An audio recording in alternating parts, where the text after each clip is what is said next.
Good evening everyone. इस video में हम लोग शुरू करने जा रहे हैं सप्लाई।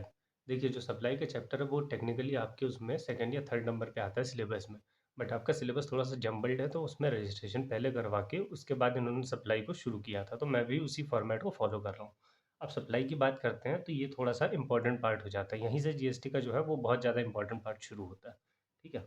देखिए, सप्लाई को डिफाइन किया गया है सेक्शन 7 में। अब सेक्शन 7 में सप्लाई की डेफिनेशन में लिखा गया है इंक्लूड्स। अगर आपने इंटरप्रिटेशन ऑफ लॉ थोड़ा बहुत भी पढ़ा है तो आपको इंक्लूड्स का मतलब और मीन्स का मतलब पता होगा, इनमें डिफरेंस। देखिए, इंक्लूड्स मतलब होता है जैसे कि यहाँ पे सप्लाई की डेफिनेशन में लिखा हुआ है sale, transfer, disposal, barter, exchange, lease, licence और रेंटल। सप्लाई इंक्लूड्स मतलब ये सारी चीज़ें तो मानी जाएंगी सप्लाई, इनसे रिलेटेड और भी कोई चीज़ होगी तो उसको सप्लाई माना जाएगा। बट मीन्स के उसमें मीन्स की डेफिनेशन क्या होती है कि जब किसी भी वर्ड के आगे मीन्स से शुरू होती है उसकी डेफिनेशन, तो वो एग्जॉस्टिव डेफिनेशन हो जाती है। मतलब मीन्स के अगर आपको बताया गया है मान लेते हैं कंपनी। कंपनी की डेफिनेशन दी हुई है सेक्शन 2 क्लॉज 20 में। ठीक है, उसमें लिखा है कंपनी इनकॉर्पोरेटेड अंडर क्या कहते हैं, कंपनीज एक्ट 2013 और any other previous companies act. तो वो एक्सक्लूसिव डेफिनेशन हो गई, एक्सॉस्टिव डेफिनेशन हो गई। ठीक है।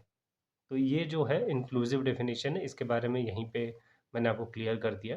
हालांकि आपके एग्जामिनेशन में नहीं आएगा, बट ये मतलब एग्जामिनेशन में क्या नहीं आएगा, मीन्स और इंक्लूड्स आपके एग्जाम में नहीं आएगा, लेकिन ये इंक्लूड्स आप लिखना। अगर डेफिनेशन आ गई तो ये इंक्लूड्स अगर वर्ड आपने नहीं लिखा तो आपके नंबर कट सकते हैं। ठीक है। अब देखिए, इसमें दो पार्ट किया हुआ है मैंने, इफ़, फॉर अ कंसिडरेशन और विदाउट कंसिडरेशन। कंसिडरेशन क्या होता है? देखिए, लॉ में आपने पढ़ा होगा कि कंसिडरेशन बोला जाता है समथिंग इन रिटर्न। अगर आपने कोई गुड्स या सर्विस अवेल की है, उसके अगेंस्ट में आपने कोई मॉनेटरी या नॉन मॉनेटरी पेमेंट ली है, तो उसको बोला जाता है कंसिडरेशन। ठीक है। मॉनेटरी मतलब कि आपने पैसे दिए हैं, नॉन मॉनेटरी मतलब एक्सचेंज किया है या कुछ एसेट वापस दिया है, या कुछ एसेट प्लस पैसे आपने दिए हैं, वो सब चीज़ें हो जाती हैं उसके अंदर। अब जब मैंने बता दिया कि कंसिडरेशन मॉनेटरी और नॉन मॉनेटरी भी होता है, इसमें दो पॉइंट और आपको याद रखने हैं। एक चीज़ होती है जैसे कि मान लेते हैं एडवांस। ठीक है। आपने किसी चीज़ के लिए एडवांस दिया, और वो एडवांस को कंसिडरेशन में तभी इंक्लूड किया जाएगा जब ये एडवांस मेरी सप्लाई के लिए यूज़ होगा। ठीक है। तब का इंक्लूड किया जाएगा। दूसरा, जो सब्सिडी दी जाती है गवर्नमेंट की तरफ से, सेंट्रल गवर्नमेंट या स्टेट गवर्नमेंट की तरफ से, उसको एक्सक्लूड किया जाता है कंसिडरेशन की डेफिनेशन में। देखिए, कंसिडरेशन की डेफिनेशन आपके एग्जाम में नहीं आएगी, लेकिन आपको पता होना चाहिए क्योंकि एप्लीकेशन आ सकता है। अब देखिए, supply includes if for a consideration, section 7(1)(a) में all forms of supply of goods, services और both such as सेल, आपको पता ही है, ट्रांसफ़र, ट्रांसफ़र में टाइटल और पोजीशन दोनों ट्रांसफ़र होगा तब, उसके बाद डिस्पोजल, उसके बाद बार्टर, एक्सचेंज, लीज, लाइसेंस और रेंटल। इतना चीज़ों को सप्लाई आपको माना जाएगा। इनसे रिलेटेड कोई और भी चीज़ होगी तो उसको भी आप सप्लाई मानोगे। मेड और agreed to be made in course और फर्दरेंस ऑफ बिजनेस। देखिए, इस वर्ड का मतलब जो है ना, कोर्स और फर्दरेंस ऑफ बिजनेस, मतलब कि बिजनेस से रिलेटेड कोई भी चीज़ अपने बिजनेस के लिए, या बिजनेस से रिलेटेड कोई भी चीज़ रहती है उसको बोला जाता है इन कोर्स और फर्दरेंस ऑफ बिजनेस।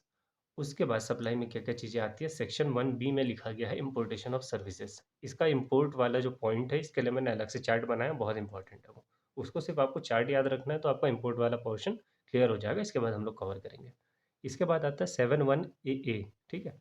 एक्टिविटी या transaction supplied by a person other than individual to its member और कॉन्स्टिट्यूएंट्स, जैसे कि RWA provide services to residents. अगर आप लोग किसी सोसाइटी में रहे हो तो वहाँ पे रेसिडेंट्स वेलफेयर एसोसिएशन होता है। ठीक है। वो अपने जो रेसिडेंट है, जो उनके मतलब कि जो सोसाइटी में रहते हैं, उनका आरडब्ल्यू होता है, वो कुछ सर्विसेज देते हैं, जैसे क्लीनिंग की सर्विस हो गई, सिक्योरिटी की सर्विसेज हो गई। ये सब चीज़ों को भी इसमें इंक्लूड किया गया है। इसके बाद बात कर लेते हैं विदाउट कंसिडरेशन। विदाउट कंसिडरेशन मतलब कि आपने सप्लाई किया, लेकिन उसके बदले में आपको मॉनेटरी या नॉन मॉनेटरी पेमेंट नहीं मिला, लेकिन फिर भी उसको हम सप्लाई मानेंगे। ठीक। इसको रखा गया है सेक्शन 1(c) में, और इसको बोला जाता है शेड्यूल नंबर 1। आपके एग्जाम में डायरेक्टली क्वेश्चन आ सकता है 5 मार्क्स के लिए, कि पूछा जा सकता है कि शेड्यूल 1 में कौन कौन सी एक्टिविटीज़ आती हैं। ठीक है। अपनी 4 एक्टिविटीज़ आती हैं, उसको आपको याद रखना है। पहली एक्टिविटी क्या है, परमानेंट ट्रांसफ़र और disposal of business asset where ITC has been availed on such assets. Permanent transfer होना चाहिए, टेम्परेरी नहीं। और उस पे आईटीसी क्लेम्ड होना चाहिए। फॉर एग्ज़ाम्पल एक हेड ऑफ़िस है, उन्होंने अपने किसी ब्रांच में कोई एसेट ट्रांसफ़र कर दिया, ठीक है? वो ट्रांसफ़र तो है, परमानेंटली ट्रांसफ़र है और आईटीसी भी क्लेम कर रखा है क्योंकि हेड ऑफ़िस अगर ट्रांसफ़र कर रहा है तो हेड ऑफ़िस ने अपने पुट्टी यूज़ किया होगा तो उन्होंने आईटीसी क्लेम कर लिया। तो उसको हम लोग मानेंगे सप्लाई। कंसिडरेशन नहीं है लेकिन सप्लाई ही माना जाएगा। अब कंसिडरेशन क्यों नहीं है? अब हेड ऑफ़िस अपने अगर किसी दूसरी ब्रांच में अपना एसेट ट्रांसफ़र कर रही है तो कंसिडरेशन देके थोड़ी ना क्या कहते हैं उसको माना वो करेंगे, कंसिडरेशन थोड़ी ना देगी जो ब्रांच है, तो उसको सप्लाई माना जाएगा। दूसरा, सप्लाई बिटवीन रिलेटेड या distinct person made in the course और फर्दरेंस ऑफ बिज़नेस। ये वाला पॉइंट समझाने की ज़रूरत नहीं है। रिलेटेड पार्टी को अगर आपने ट्रांज़ैक्शन किया है या डिस्टिंक्ट पर्सन मतलब कि एक ही पैन से 2 अलग-अलग स्टेट्स में अगर आपने रजिस्ट्रेशन लिया हुआ है तो वो भी डिस्टिंक्ट पर्सन माना जाता है। इसके बारे में मैंने पुरानी वीडियोज़ में बात किया है तो आप उसको भी देख सकते हैं। इसमें एक इम्पोर्टेंट पॉइंट आता है गिफ्ट का। एम्प्लॉयर ने अगर एम्प्लॉयी को 50,000 से ज़्यादा गिफ्ट दिया तो उसको सप्लाई माना जाएगा। बेसिकली इसमें क्या होता है ना, जब एम्प्लॉयर एम्प्लॉयी का रिलेशन आता है इसमें, तो जो भी एम्प्लॉयर किसी एम्प्लॉयी को जब हायर करता है या उसका कोई एम्प्लॉयी होता है, तो उनके बीच में एक एग्रीमेंट बनता है, ठीक है? और उसमें एक एम्प्लॉयमेंट लेटर होता है। एम्प्लॉयमेंट लेटर मतलब आपको क्या-क्या बेनिफिट्स दिए जाएँगे, क्या-क्या एमिनिटीज़ दी जाएँगी और उस एम्प्लॉयमेंट लेटर में जो भी चीज़ें लिखी हुई होती हैं, उस पे जीएसटी नहीं लगेगा। आपको बस इतना याद रखना है, ठीक है? बस ये वैल्यू याद रखें 50,000 से ज़्यादा हुआ तो आपको सप्लाई माना जाएगा। उसके बाद goods not services transfer between principal and agent. देखिए प्रिंसिपल और एजेंट के बीच में अगर कोई भी गुड्स ट्रांसफ़र होते हैं उसको भी सप्लाई माना जाएगा विदाउट कंसिडरेशन, ठीक है? और मान लेते हैं एक प्रिंसिपल है, यहाँ पे मैं बता देता हूँ। एक प्रिंसिपल है, एक एजेंट है। इन्होंने एजेंट ने प्रिंसिपल से पहले एजेंट को कुछ गुड्स मिले होंगे, एजेंट ने किसी कस्टमर को बेच दिया। अगर एजेंट ने अपने नाम पे इनवॉइस बना के बेचा है, तब तो प्रिंसिपल ने जो एजेंट को ट्रांसफ़र किया था इसको सप्लाई मान लिया जाएगा। अगर एजेंट ने ऑन बिहाफ ऑफ प्रिंसिपल मतलब ये कि जो भी कस्टमर को इनवॉइस मिला है उसमें प्रिंसिपल का नेम है, तो प्रिंसिपल ने जो एजेंट को गुड्स ट्रांसफ़र किए थे इसको ट्रांसफ़र मतलब सप्लाई नहीं माना जाएगा। आपको इतना याद रखना है, ठीक है? Goods not services transfer between the principal and agent. उसके बाद import of services from related person own establishment in course of furtherance of business. अगर आपने नोटिस किया होगा इंपोर्ट ऑफ सर्विसेज यहाँ भी है, दूसरा इंपोर्ट ऑफ सर्विस यहाँ भी है, तो ये दो दो जगह पर को क्यों है? ये वाले पॉइंट को क्लियर करने के लिए मैंने एक छोटा सा चार्ट बनाया हुआ है। प्लीज़ इस चार्ट को अच्छे से ध्यान से देखिए। सबसे पहले इंपोर्ट ऑफ सर्विस।